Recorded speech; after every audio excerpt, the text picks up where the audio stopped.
साधारण वयाच्या 50 नंतर याचे सिम्पटम्स सुरू होतात. प्रोस्टेट ग्रंथी म्हणजे हे एक वीर्यग्रंथी असते, जिचं काम युरियाचा द्रव तयार करणं असतं आणि ही आपल्या मूत्राशयाच्या तोंडाशी असते. आणि जसं प्रत्येक पुरुषांमध्ये बेसिकली ही ग्रंथी असते, जसं स्त्रियांमध्ये गर्भपिशवी असते तशी पुरुषांमध्येही प्रोस्टेट ग्रंथी असते.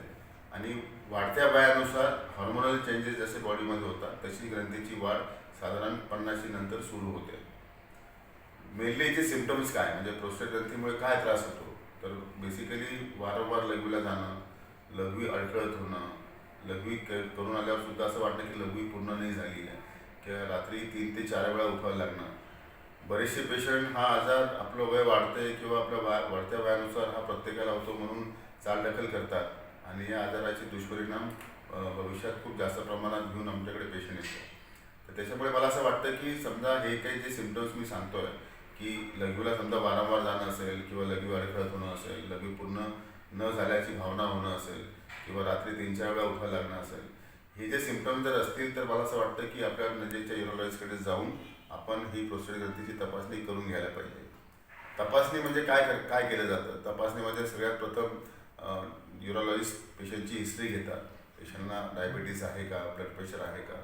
नंतर एक पर रेक्टल एक्झामिनेशन असते, जी पेशंटच्या संडासच्या जागेतून बोट टाकून केली जाते. त्यात आपल्याला आयडिया येते की प्रोस्टेटची ग्रंथी एक्झॅक्टली काय साईजची आहे, किंवा हा जो त्रास आहे वाढलेल्या ग्रंथीचा हा बिनाईन किंवा वाढत्या वयानुसारमुळे आहे का काही कॅन्सरचा परिणाम त्या ग्रंथीवर झालेला आहे. ह्या गोष्टींचं पण बऱ्याचदा क्लॅरिटी आपल्याला पर रेक्टल एक्झामिनेशनमध्ये होते.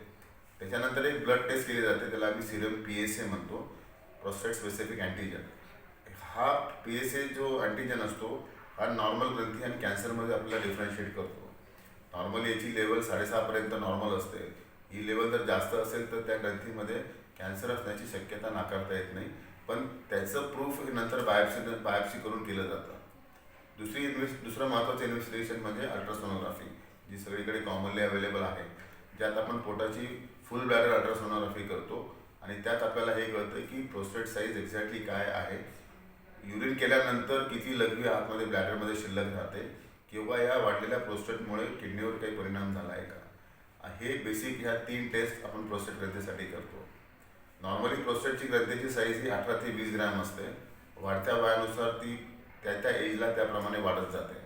म्हणजे असं लिटरेचर म्हणतं की साधारण 60व्या वर्षी 60% पेशंटना प्रोस्टेटचा कमी अधिक प्रमाणात त्रास होतो, 70व्या वर्षी 70% पेशंटना कमी अधिक प्रोस्टेटचा त्रास होतो, 80च्या वर्षी साधारण 80 ते 90% पेशंटना प्रोस्टेटचा कमी अधिक प्रमाणात त्रास होतो. तर पेशंटचे सिम्पटम्स आणि इन्व्हेस्टिगेशन्स याच्यावर त्याची ट्रीटमेंट अवलंबून असते. जर पेशंट लवकर डॉक्टरांना भेटला आणि जर पेशंटची प्रोस्टेटची ग्रंथी फार वाढलेली नसेल आणि पेशंटला जर माइल्ड सिम्पटम्स असतील तर आपण मेडिसिनने हा आजार पूर्णतः बरा करू शकतो. ही मेडिसिन साधारण 3 ते 6 महिने घ्यायला लागतात. जर समजा पेशंटला या मेडिसिनचा रिस्पॉन्स नाही आला, किंवा प्रोस्टेट ग्रंथीची साईज ही खूप जास्त प्रमाणात असेल, किंवा पेशंटला अचानक लघवी बंद होऊन नळी घालण्याची वेळ आली, तर कदाचित या पेशंटला ऑपरेशनची गरज आहे असं मी समजतो. जरी ऑपरेशनची गरज असेल तर हे ऑपरेशन लेझरने होतं, म्हणजे दुर्बिणीच्या सहाय्याने होतं, की ज्याला कुठेही आपण बॉडीवर रन न करता किंवा कुठे कापाकापी न करता हे ऑपरेशन करतो. साधारण 3 ते 4 दिवस पेशंट हॉस्पिटलला थांबतो आणि हा आजार पूर्णपणे बरा होतो. तर मला असं वाटतं की लवकर त्या आजाराचं निदान झालं, लवकर तुम्ही आपल्या नजीकच्या युरोलॉजिस्टला भेटले, तर हा आजार मेडिसिनने सुद्धा पूर्ण बरा होऊ शकतो. ऑपरेशनची गरज लागली तरी हा ऑपरेशनने अगदी व्यवस्थित दुर्बिणीच्या सहाय्याने हा आजार पूर्णतः आपण बरा करू शकतो. धन्यवाद.